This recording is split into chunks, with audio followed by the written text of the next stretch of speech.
Sandefer got here with a 4-3 decision. A great matchup here in the 140-pound weight class. 140 is a very balanced weight class this year, and of course Sandefer is his name's been around for a while. He's Mishawaka's second of 2 state finalists, and this has the makings of a very good match.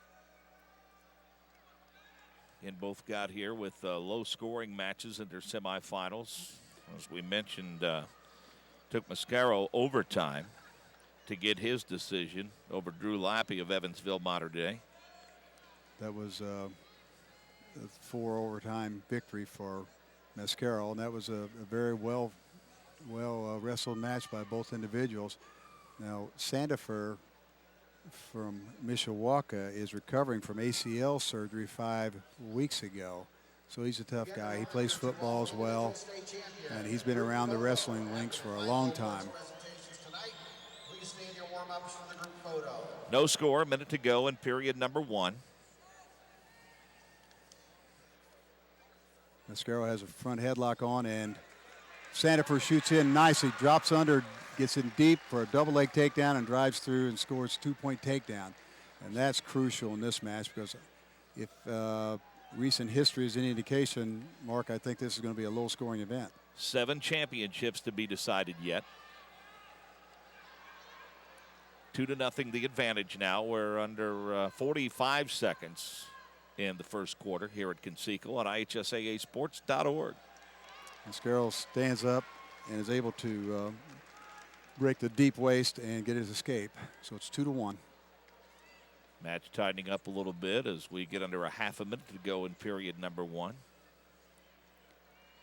If you notice, both wrestlers will try to maintain good position. They're both in the center, but neither is really taking unnecessary shots or shots out of position, but the action is pretty good.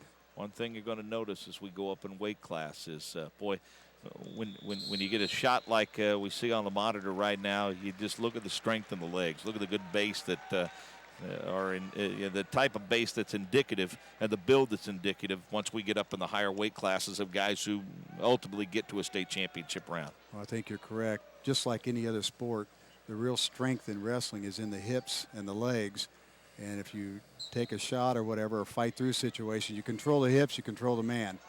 Nice job by Mascaro to counter the stand-up by Sandefer, and he almost hugged him down to the mat, crunched him down to the mat, but Sandefer reacted wisely. 2-1 your score with 1:44 in period 2, which is just underway in the 141. Mascaro got a cradle. He stuck the legs in. He got a cradle on his feet, but Sandefer rolled through, broke the cradle. Now he's got a reversal and back points. Makes it 4-1 now. Actually, with the 2 back points, Mark, I think it goes 6-1. 6-1, that's correct. Okay, explain the scoring there, how we went from 2 to 6. Well, Sandefer was the defensive wrestler on the bottom. He scored a reversal worth 2 points, and then he exposed Mascaro to his back for at least a 2 count, and he received 2 more near fall points. And now Sandefer's got the legs in on Mascaro. Both of them look like their style of wrestling on top is to try to throw the leg in. And we were talking about it a little bit earlier. You were talking about the hips and legs. If you can get a leg in, you can control the hips, and you can slow down the action of your opponent pretty heavily. Think those guys have spent any time in a squat rack in their career? If I were a betting man, and every once in a while I do wagers, so I'd say yes. 6-1 your score with 30 seconds left in period number 2. You'll see Sandefer try to just maintain good position here, hang on, and just not to make any silly big move mistakes. And Mascaro's going to have to make something happen. He almost did once. He had a cradle locked up, but trying to get a point here Sandefer on the escape. Got away.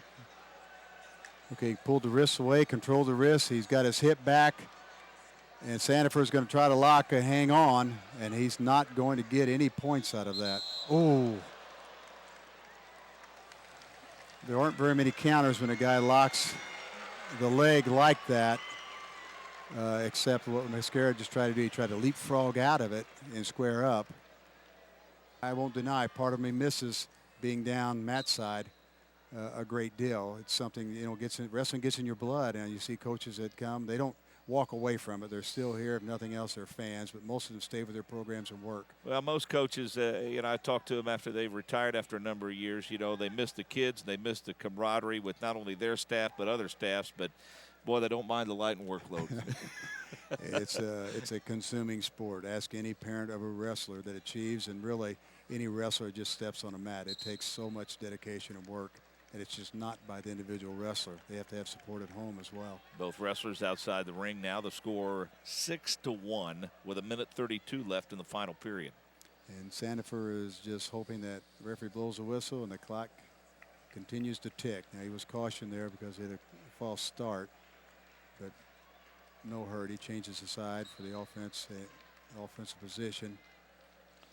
Sandefer was here a year ago. He was 5th at the 135-pound nice weight class. Back. Mascaro was tried to sit out, and Sandefer snapped him back. Almost caught him. Would have gotten some nice bonus near fall points had he caught him. But it's hard to do against an accomplished wrestler like Mascaro. Sandefer leading Mascaro 6-1 with a minute to go in the third quarter, and you can kind of hear in the background the folks from Mishawaka starting to clap it up a little bit. Nice move by Mascaro. He went out of bounds, but it's kind of like a lat toss where he reaches around the head and tries to hip him over. Sometimes that works, but it'd be awfully hard for it to work against a good wrestler who knows that move and probably does it himself very well, and Steve Sandefer. 145 trips to the mat for Sandefer, only 10 losses. That's an impressive record. It certainly is outstanding record. 3 sectionals and 3 regional championships. Came in with a record of 42-2 and just a junior. Well, he just Mascaro got an escape, so it makes it 6-2. Mascaro's going to try to make something happen. He's working on the head.